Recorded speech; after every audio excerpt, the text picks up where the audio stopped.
Hey there, it's Dr. Mary Barbera here, and I am going to be presenting about 15 minutes, 20 minutes on why and how to teach body parts, labeling body parts, touching body parts to a child with autism or a child with speech delays. So let me just make sure I am live here. If you are here live with me, I would love it if you would leave me a comment and let me know you're here. I'm Dr. Mary Barbera, and I am the author of a brand new book called Turn Autism Around, an action guide for parents of young children with early signs of autism. It's actually available for pre-order right now. It's not actually out at the moment, but it will be out soon, and you can pre-order and join the launch team at turnautismaround.com. So for those of you that may not know me, I quote unquote fell into the autism world in the late 1990s when my firstborn son, Lucas, started showing signs of autism. And my husband first mentioned the possibility that Lucas might have autism, and I didn't know what autism would look like in a 21-month-old. So I did not appreciate even thinking about it. I didn't think there was anything I could do, and now I know there's a lot I could have done. So I eventually, almost 18 months later, Lucas was diagnosed with moderate to severe autism. The contents in this book are what I needed 2 decades ago when Lucas started showing signs of autism. So tonight I am going to cover 3 ways to teach body parts to a child with autism, or signs of autism, signs of ADHD, signs of speech delay, signs of sensory integration disorder. These signs in young children often overlap, and you don't really know if they are going to end up with a speech delay or a learning disability or ADHD or autism or multiple diagnoses over time. So what I'm going to do tonight is just present some of the ways that I teach body parts. So, okay. All right. So we have people joining us. So welcome. I committed to doing 30 days of Facebook Lives and YouTube Lives. So I am doing it. This is day 2. And instead of taking questions, I'm actually going to just present 3 ways to teach body parts. So first, before we go over the 3 ways, and I'm actually going to have some materials that I'm going to demonstrate.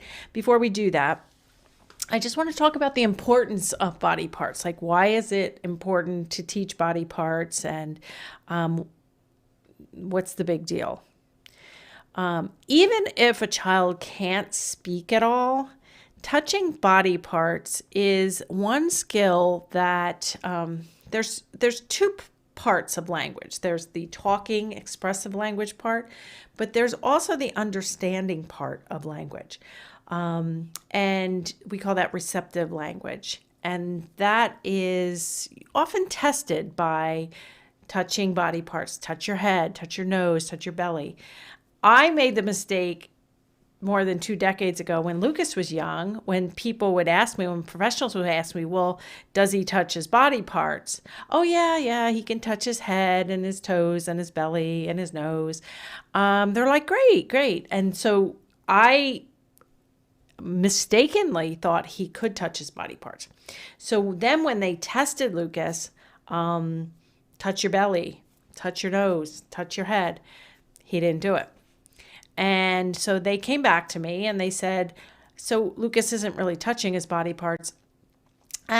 And they're like, could you show us how you get him to to touch his body parts?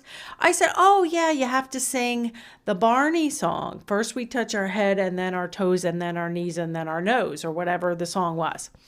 And I showed him at the same time.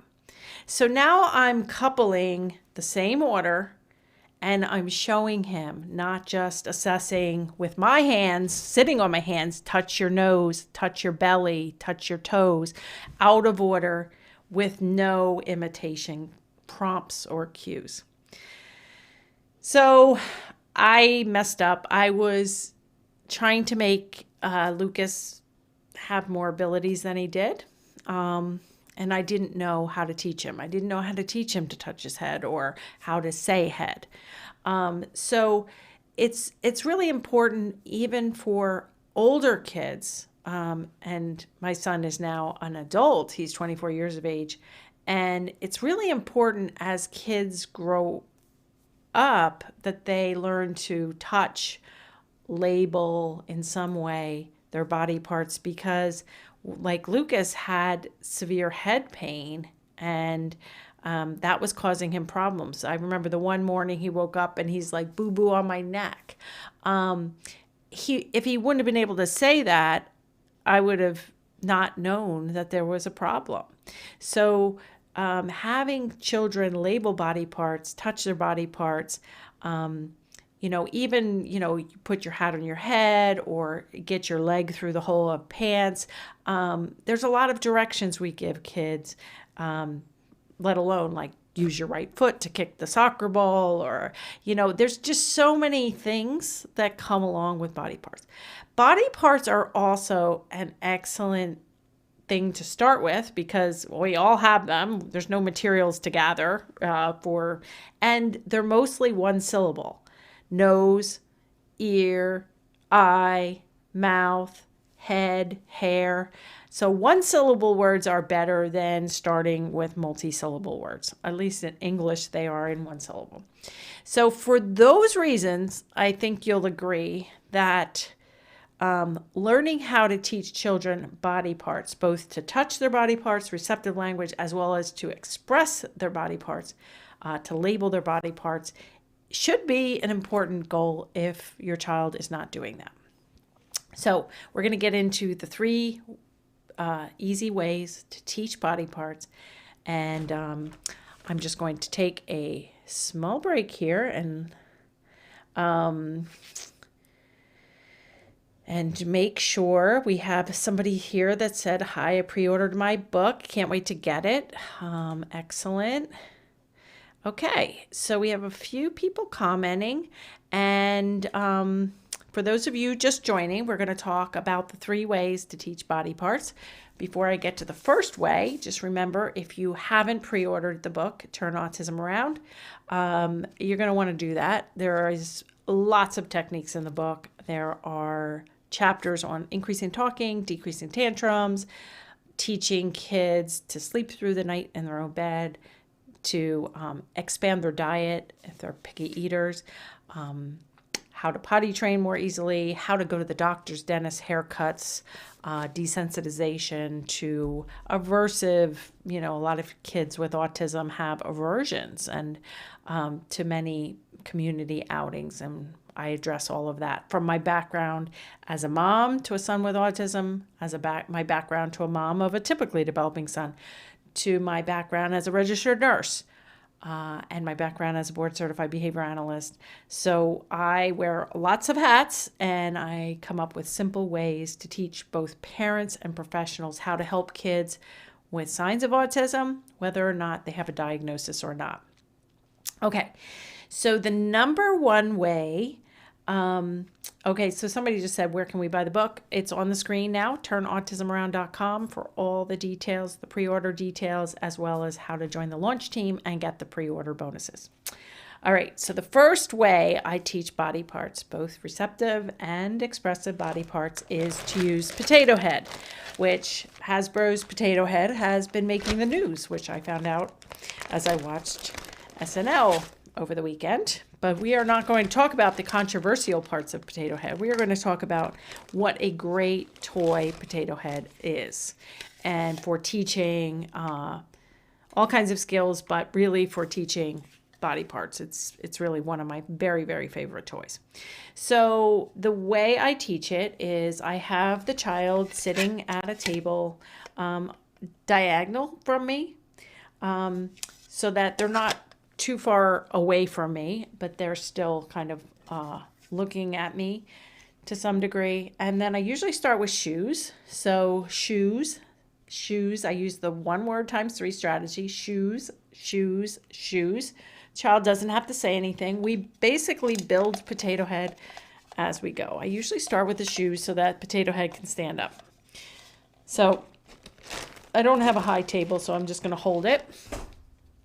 Then I usually go with eyes, eyes, eyes, eyes. Again, I say the word 3 times, holding it up to my mouth and my face. This encourages eye contact. And then we have the child help me. I help the child put it in the right spot. And if the child, I might touch my eyes, say eyes, help the child put the eyes in. Sometimes this needs to be paired where only a few body parts at a time. Nose, nose, nose. We put it in. You get the idea. So we just say the body parts up to 3 times. If the child echoes, it says no for nose, we give the child the nose right away, help the child put it in. So that's why I say up to 3 times. And we don't want to, even if the child said nose yesterday, we don't want to hold out. You said nose yesterday, you got to say it. No, we can't make a child talk. So we're just going to just assume we're just going to do it. Then once we get Potato Head all built, again, ears, mouth, teeth, then we can even play with the Potato Head. We can make him take a drink. Oh, Potato Head's thirsty. Oh, Potato Head wants to jump. Let's feed Potato Head. Let's have Potato Head take a nap.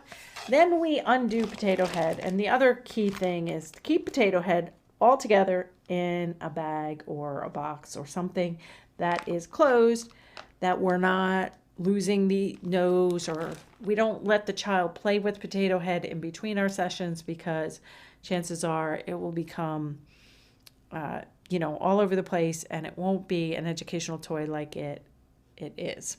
Okay, then we can take them apart. Like, let's get the eyes, good, eyes. You want to put the eyes in the bag. Now we're pairing again. Eyes go in. Let's get the nose. So Potato Head is actually my number 1 toy for getting children to learn body parts, touch body parts, and request body parts, label body parts. We can use various different Potato Heads, big ones, small ones, Mr., Mrs., different shoes. But don't get too fancy. If they can't say shoes, I wouldn't do flip-flops and sandals, and I would keep the items stable until we get our first 10 words. Then we might want to mix it up a tad. Okay, so I'm going to take a little break for just to check the messages, make sure everything's going fine. Okay, and if there are questions about Potato Head, Ebony says, my daughter loves Mr. Potato Head. She got the whole set when she's only 4 years old. Her name is Bianca. Excellent. I really have found that Potato Head sometimes really opens up the floodgates to language, and if a child doesn't like Potato Head, then it's our job to repair it, which is in my book. Chapter 13 is all about how to repair things that have gotten aversive. For instance, one of our online participants, she posted that her daughter all of a sudden was hating bath time. What should she do? And so I actually asked her, has your child been to the doctor and been held down or anything like that for ear checks or injections? And she said, yes, last week her daughter was held down for an MRI. They had to sedate her. And that had actually spilled over to the bathtub. And now she was very leery and screaming to get into the bathtub. And so we had to teach her ways to repair the bathtub. You can use the same techniques to repair Potato Head. You basically have to increase the reinforcement, make it more fun, decrease the demands. Maybe there's Potato Head videos on YouTube you could watch to repair it. Maybe you can play fun games once it's built, that sort of thing. So in my book, I talk about ways to repair haircuts that have gotten aversive, dental visits, and bathtubs. These are all ways. Okay, so pre-order the book, turnautismaround.com. Let's go on to our second tip to teach body parts. And that is to use a Magnadoodle or a whiteboard or just a piece of paper and some crayons or markers. I'm right-handed, so I'm going to have to put it over here.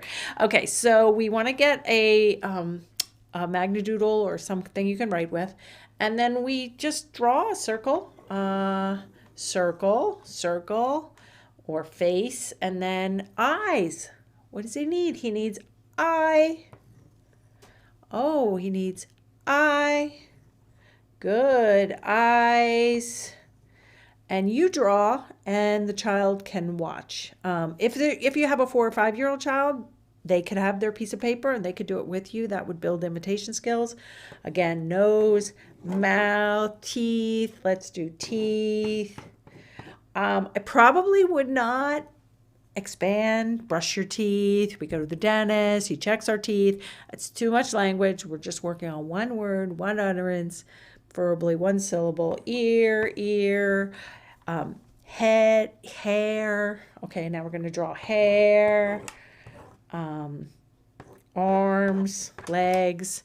So we can draw that kind of thing, make it fun, use different colored crayons, whatever you need. And that's the third basic technique, is to work on body parts. Same body parts we work on. We can draw shoes. Use the same language. Like, I wouldn't go with fingers or toes. I'd go with arm, leg, belly. You don't want to call it belly and have a therapist or your husband call it stomach. Keep the words consistent. And those are two ways to teach body parts. So, okay. So here's a question. My 4-year-old twins are speaking in short sentences, but like to script. Does your new book have activities to stop scripting? Actually, yes. Scripting is just a form of self-stimulatory behavior. It's not bad. And in fact, there's a lot of good things about a child scripting, because they can talk. You can test their articulation. They're motivated. So it's just a matter of building up the language that they need and stopping the really anything that's really getting in the way. If they are stimming and scripting during their downtime, during their leisure time, we all stim during our leisure time, and that's fine. But if they're stimming and scripting nonstop, like I had a client who was in 6th grade, and he was just scripting constantly and had very defective language. And he would say, Miss Mary has a striped shirt on. Can I hop like a kangaroo? Stop doing that. And he'd say his own name. And I was like, wow, like, how can you teach this child something when he's just constant scripting? And so I said to the staff, do me a favor, just, click every time he says something weird like that. And it was 500 times in a day. And that kind of behavior, I worked with this young man until he was 21. And we got that scripting and stimming down while he was at his school and in his vocational programs, down to, very little, because he was engaged in meaningful, fun activities that he liked. And that's really going to hold somebody back if they're constantly scripting. And as a family member, as a mom to a son with severe autism, if Lucas is stimming and scripting and loudly making noises and stuff, it does preclude you from going to church or going in a restaurant. We're lucky that we've gotten, the stimming down. Like I said, we all stim. It's not about changing a child. It's just that if we're trying to teach language skills and we're trying to teach leisure activities, and they're scripting, they're probably tuning us out, and we're not going to accomplish much. Okay. So there's a question. We are a bilingual family because we live in Korea and he goes to local daycare. Do you recommend we stop and just speak English until we move back? His dad's side is Korean, but we speak English. That's really a personal decision. I do have a blog and a podcast on bilingual. You can search Mary Autism Bilingual to listen to those. In general, just like I recommend teaching belly and not belly, and some people say stomach. So I would, for the first 100 words, pick a language and try to stick to it a little bit more than, constantly going back and forth between 2 or 3 or 4 languages. But it's a very personal decision. There's a lot of variables that who knows. So, okay. And then the third way I teach body parts is the use of video modeling, which I do talk about in my book. And the use of video modeling I came up with, it is an evidence-based treatment. And I had a client, Kurt, and I did a blog on this. So you can search Mary Autism video modeling to watch that.